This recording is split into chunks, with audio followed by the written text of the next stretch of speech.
We're going to begin in 1964. Bob Dylan is 23 years old, and his career is just reaching its pinnacle. He's been christened the voice of a generation, and he's churning out classic songs at a seemingly impossible rate.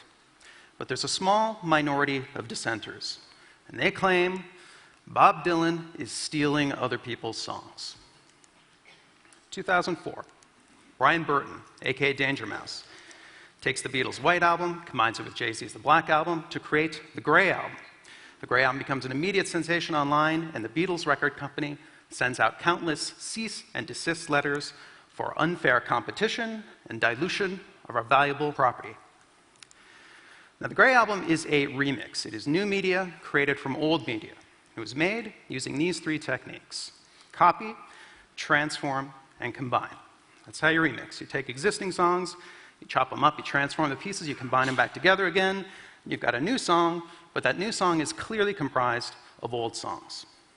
But I think these aren't just the components of remixing. I think these are the basic elements of all creativity. I think everything is a remix, and I think this is a better way to conceive of creativity.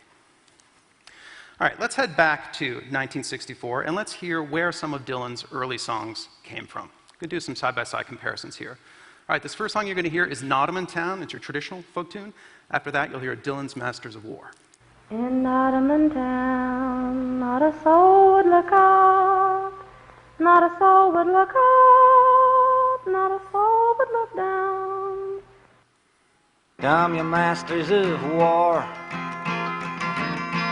you that build the big guns, you that build the death planes, you that build all the bombs. Okay, so that's the same basic melody and overall structure. This next one is The Patriot Game by Dominic Behan. Alongside that, you're going to hear With God on Our Side by Dylan. Come all you young rebels, and list while I sing. For love of one's land is a terrible thing. Oh, my name, it ain't nothing. My age, it means less. The country I come from is called the Midwest. Okay, so in this case, Dylan admits he must have heard The Patriot Game, he forgot about it. Then when the song kind of bubbled back up in his brain, he just thought it was his song. Last one, this is Who's Gonna Buy Your Ribbons, another traditional folk tune. Alongside that is Don't Think Twice, It's All Right. This one's more about the lyric. It ain't no use to sit and sigh now, darling, and it ain't no use to sit and cry now. Well, it ain't no use to sit and wonder why, baby. Even you don't know by now. And it ain't no use to sit and wonder why, baby. It'll never do somehow. Okay, now there's a lot of these. It's been estimated that 2/3 of the melodies Dylan used in his early songs were borrowed. This is pretty typical among folk singers. Here's the advice of Dylan's idol, Woody Guthrie. The words are the important thing. Don't worry about tunes. Take a tune, sing high when they sing low, sing fast when they sing slow, and you've got a new tune. And that's what Guthrie did right here, and I'm sure you all recognize the results. We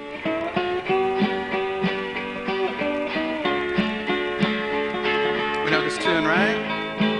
We know it? Actually, you don't. That is When the World's on Fire, a very old melody. In this case, performed by the Carter family. Guthrie adapted it into This Land Is Your Land. So, Bob Dylan, like all folk singers, he copied melodies, he transformed them, he combined them with new lyrics, which were frequently their own concoction of previous stuff. Now, American copyright and patent laws run counter to this notion that we build on the work of others. Instead, these laws and laws around the world use the rather awkward analogy of property. Now, creative works may indeed be kind of like property, but it's property that we're all building on. And creations can only take root and grow once that ground has been prepared. Henry Ford once said, "I invented nothing new. I simply assembled the discoveries of other men behind whom were centuries of work." Progress happens when all the factors that make for it are ready, and then it is inevitable. 2007. The iPhone makes its debut. Apple undoubtedly brings this innovation to us early, but its time was approaching because its core technology had been evolving for decades. That's multi-touch, controlling a device by touching its display. Here is Steve Jobs introducing multi-touch and making a rather foreboding joke. And we have invented a new technology called multi-touch. You can do multi-finger gestures on it, and boy, have we patented it. Yes. And yet, here is multi-touch in action. This is at TED, actually, about a year earlier. This is Jeff Hahn, and I mean, that's multi-touch. It's the same animal, at least. Let's hear what Jeff Hahn has to say about this newfangled technology. Multi-touch sensing isn't completely new. I mean, people like Bill Buxton have been playing around with it in the 80s. The technology, isn't the most exciting thing here right now, other than probably its newfound accessibility. So he's pretty frank about it not being new. So it's not multi-touch as a whole that's patented, it's the small parts of it that are. And it's in these small details where we can clearly see patent law contradicting its intent to promote the progress of useful arts. Here is the first ever slide to unlock. That is all there is to it. Apple has patented this. It's a 28-page software patent, but I will summarize what it covers. Spoiler alert. Unlocking your phone by sliding an icon with your finger. I'm only exaggerating a little bit. It's a broad patent. Now, can someone own this idea? Now, back in the 80s, there were no software patents, and it was Xerox that pioneered the graphical user interface. What if they had patented pop-up menus, scroll bars, the desktop, with icons that look like folders and sheets of paper? Would a young and inexperienced Apple have survived the legal assault of a much larger and more mature company like Xerox? Now, this idea that everything is a remix might sound like common sense until you're the one getting remixed. For example, I mean, Picasso had a saying, he said, good artists copy, great artists steal. And we have, always been shameless about stealing great ideas. Okay, so that's 96, here's 2010. I'm going to destroy Android because it's a stolen product. I'm willing to go thermonuclear war on this. Okay, so in other words, great artists steal, but not from me. Now, behavioral economists might refer to this sort of thing as loss aversion. We have a strong predisposition towards protecting what we feel is ours.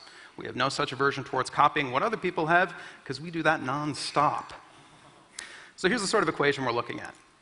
We've got laws that fundamentally treat creative works as property, plus massive rewards or settlements in infringement cases, plus huge legal fees to protect yourself in court, plus cognitive biases against perceived loss. And the sum looks like this.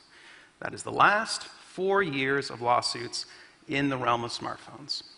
Is this promoting the progress of useful arts? 1983. Bob Dylan is 42 years old, and his time in the cultural spotlight is long since past. He records a song called Blind Willie McTell, named after the blues singer. And the song is a voyage through the past, through a much darker time, but a simpler one. A time when musicians like Willie McTell had few illusions about what they did. I jump them from other writers, but I arrange them my own way. I think this is mostly what we do. Our creativity comes from without, not from within. We are not self-made. We are dependent on one another. And admitting this to ourselves isn't an embrace of mediocrity or derivativeness. It's a liberation from our misconceptions. And it's an incentive to not expect so much from ourselves and to simply begin. Thank you so much. It was an honor to be here. Thank you. Thank you.